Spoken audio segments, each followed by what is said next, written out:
M경제 뉴스 지금부터 시작합니다. 구독과 좋아요. 이번 뉴스는 삼성 SDI, 혹평한 시티증권에 소나기 반박이 쏟아졌습니다.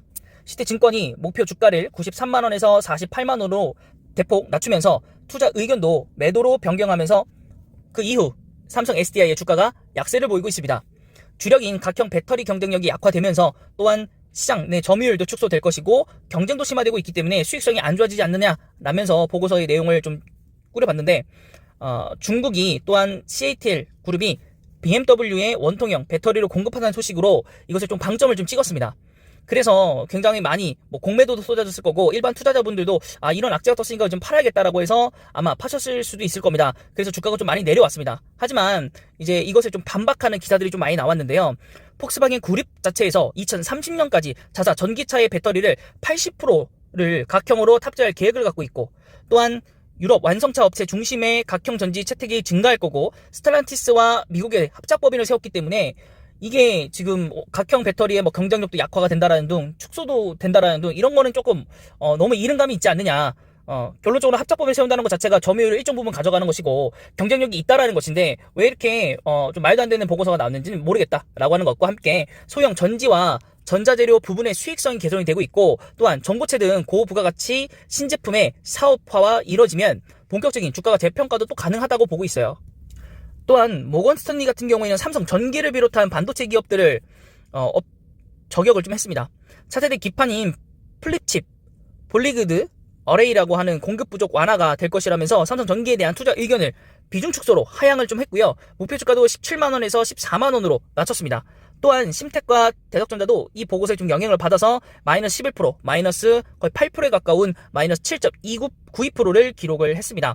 결국에 외국계 증권 보고서들에 의해서 외국인과 기관이 주도해서 팔긴 하겠지만은 좀 이런 좀 어떻게 본다면은 좀 악의적인 보고서들 몇 개 때문에 이렇게 국내 종목이 흔들리면 좀 안 되지 않을까 생각합니다. 그리고 또 특히나 증권사별 주가가 이렇게 나타나기 때문에 기관에서 48만원을 내고 외국인이 다 던진다면 이것을 오히려 기관에 다 받아줘야 되지 않나. 근데 또 투자별 매매 동향 보면 그렇지는 않을 거거든요. 결국에는 이거를 반박하는 증권사들 입장도 사실 이해가 좀 되지는 않습니다. 네. 본인들이 장기적으로 봤었을 때 목표 주가가 진짜 80만원, 90만원이고 여기서 말하는 게 48만이라면 아무래도 괴리율이 50%, 100%가 지금 벌어지는 상황인데, 그러면 외국인 던져지면 다 매수를 해서 본인들이 가격을 올리고 이렇게 방어를 해줘야 되는 게 좀 상황상으로 맞지 않나. 그리고 이걸 다시 한번 외국인이 살려고 할 때 비싼 값에 넘기고 그것을 넘길 때 일반 투자자도 넘기고 이런 식으로 좀 진행이 돼야 할 것 같은데, 이따가 투자 매매별 동향을 보겠지만은 아마 그렇진 않을 가능성이 굉장히 크다라고 볼 수 있겠습니다. 그렇기 때문에 한국에서 투자하시는 이제 분들께서는 기관의 매도를 사실 좀 신뢰하지 않는 경우들이 상당수 좀 많습니다. 네, 그래서 일단은 이따가 주가 그리고 차트 또 다른 뉴스 내용이 있는지 한번 살펴보고요. 또 이 대화를 이어나가도록 하겠습니다. 삼성 SDI 일봉입니다. 자, 오늘 2.05% 상승했는데 아무래도 과대납 폭 이후에 상승을 좀 한 것 같습니다. 기술적 반등이라고 좀 보이고 있고, 주봉상으로 봤었을 때는 정말 의미 없는 상황에서 3주 연속으로 지금 하락을 꽂고 있고, 저라면은 지금 현재 상태에서는 50만원까지도 빠진다고 봅니다. 과거에도 외국계 증권에서 이런 보고서를 냈을 때 국내 증권이 많이 흔들렸었기 때문에 그런 부분에서 좀 확인을 해본다면 아무래도 다시 한번 신저점을 좀 기록할 가능성도 높다. 이렇게. 그리고 우리 과거 학습 경험이 있기 때문에 우리가 아무리 48만원 밑으로 떨어진다고 하더라도 사실 한두 달만 버티면 10만원 이상 올라간다고 보기 때문에 여러분들이 또한 앞에서 저희가 말씀드렸던 것처럼 손절 라인을 잘 정하시고요. 손절할 만큼만 해서 삼성 SDI 담으시면 분명히 본전만큼은 회복이 된다라고 보입니다. 저도 역시도 지금 열심히 또 계산을 좀 하는 중인데, 제가 추천했던 종목들 중에서 손절하고 올라갈 만큼 이제 측정해서 해보라는 종목도 있었잖아요. 지금 열심히 저도 이제 상황을 좀 보고 있는데 오늘도 종목들이 또 빠지는 바람에 계산 점점 꼬이고 있어요. 그래서 신규 자금으로 좀 들어가야 되지 않나 싶기는 한데, 어쨌든 곧 이제 신규 자금이 들어오니까 그걸로 이제 좀 어떻게든 수익을 조금이라도 좀 내봐야 되지 않을까 생각이 좀 드네요. 자, 시가총액 37조 좀 많이 내려왔고요. 코스피 9위입니다. 코스피 9위고 외국인이 이제 매수 좀 들어왔고, 하지만 이제 대량 매도가 있었기 때문에 관점은 매도의 관점이라고 좀 보시면 되겠고, 기관도 마찬가지로 이때 같이 팔았단 말이에요. 그러니까 기관이 목표 주가를 내면서 반박 기사를 냈음에도 불구하고 기관도 이날 같이 팔았단 말이에요. 오늘 외국인 들어오니까 또 같이 사고, 이게 웃긴 거예요 지금. 본인들이 막아줘야죠, 본인들이. 그래서 좀 아이러니하다라는 거. 그래서 국내 보고서들을 여러 번 제가 많이 읽어드리지만 내용에 심취를 하시되 목표 주가는 그렇게 크게 바라보지 않으셔도 될 것 같습니다. 그래서 제가 요즘에 목표 주가는 사실 그렇게 많이 불러드리지는 않아요. 내용만 읽어드리지. 그래서 그거에 여러분 활용법을 좀 잘 보시기 바라고요. 1분기 실적 같은 경우에 보시면은 네, 굉장히 좋게 나왔습니다. 굉장히 좋게 나왔고 2분기에 과연 어떠한 실적을 낼지. 네, PR은 23배, 그다음 PBR은 2배 정도 나와 있기 때문에 PBR 좀 높습니다. 네, 배당금도 사실 그렇게 많이 주는 건 아니고요. 네, 그렇게 되어 있다고 좀 볼 수 있겠고, 뭐, 삼성 SDI는 꾸준히 가져가면 좋은 종목이 될 겁니다. 장기적으로 봤었을 때. 자, 그 다음에 이제 또한 이제 고점을 면치 못하고 있는 LG 에너솔루션. 최근에 좀 관심이 많이 사라졌죠. 왜냐면 주가가 많이 급등하지 않기 때문에, 네, 물론 이제 일봉상으로 보면 굉장히 많이 널뛰게 했다라고 볼 수 있겠지만, 그만큼 하락이 심했었다라는 게 반증이 되는 겁니다. 그 이후에 올라왔다가 다시 올라가고 다시 하락하고, 이런 지금 형태이기 때문에, 아직은 좀 들어가기가 조금 애매합니다. 아직은 들어가기 조금 애매하고요.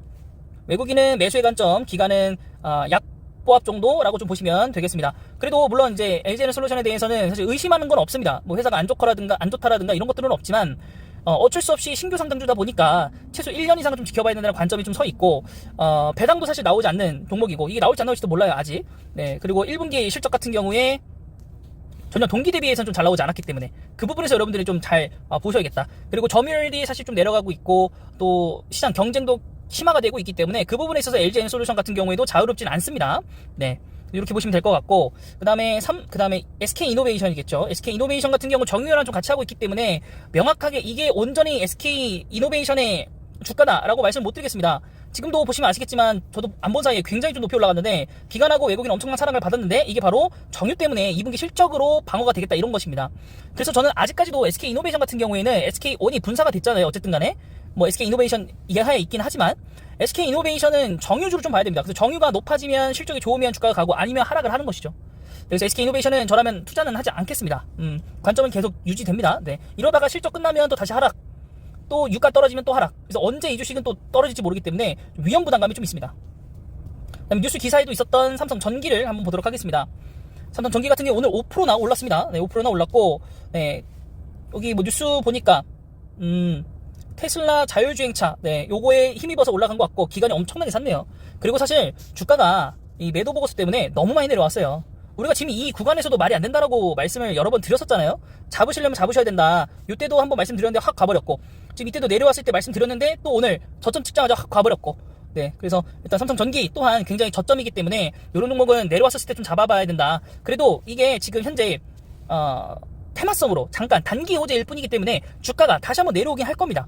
네, 왜냐면 외국인이 너무 많이 팔아놨거든요. 지금 여기서 기관도 마찬가지고 이거 좀 회복이 안 돼요. 그래서 어떻게 본다면 좀 일반 투자자들이 좀 개인들이 팔아주면서 그 물량을 좀 받아야 되기 때문에 아무래도 조금 더 내려올 수도 있습니다. 여기서 애플 공급사 여기도 좀 연결이 되어 있어서 네, 삼성전기에 대해서는 앞으로는 또 다시 시야가 좀 바뀌긴 할 텐데 저런 것들이 수주가 전부 다 체결이 돼야만 좀 가능할 것 같고 그러면 실적 또한 네, 상향 조정 좀 될 거라고 봅니다. 그래서 PR도 좀 저평가 상태다라고 볼 수 있겠고 같이 내려갔던 게 바로 심택입니다. 심택도 보고서로 제가 남겨드렸었던 종목 중에 하나인데 이 종목 같은 경우에는 지금 이렇게 주봉, 월봉으로 보시면 정말로 꾸준히 좋게 올라왔던 회사인데 지금 단기적으로 지금 악재가 나와서 하향을 하고 있는 것인데 아무래도 조정 없이 올라갔기 때문에 지금 현재 조정을 주는 것 같고 그 조정의 주체는 기관이라고 좀 볼 수 있겠습니다. 외국인은 사실 팔았지만 다시 좀 회수를 하고 있는 과정이고요. 네, 그래서 요 부분에 대해서는 우리가 정말 좋은 회사라고 읽었는데 지금 주가가 내려오니까 약간은 좀 매수를 하고 싶긴 한데 목표 주가가 좀 여기까지는 좀 저희가 이제 주가가 여기까지 좀 밀릴 수도 있다라는 거 혹은 여기까지. 네. 근데 이제 그 전에 올라가기는 할 수도 있을 겁니다. 그래서 어디까지 밑으로 내려오나, 그리고 거기서 매수할 수 있냐 없냐는 본인의 선택이라고 좀 보시면 되겠습니다. 사실 이렇게 내려오는 걸 살떨려 잘 못 잡겠어요. 잡으면 막 떨어지니까. 네. 그래서 좀 이런 적이 좀 많기 때문에 좀 잡지는 좀 못할 것 같고, 실적 보시면 꾸준히 우상향하고 있어요. PR 근데 5배밖에 되지 않고. 그렇기 때문에 좋은 회사라고 말씀을 드리고 있는 겁니다. 자, 그 다음에 이제 마지막으로, 대덕전자. 대덕전자도 정말 마찬가지로 정말 좋은 회사죠. 일봉, 주봉, 월봉. 예. 거의 심택하고 동일하죠.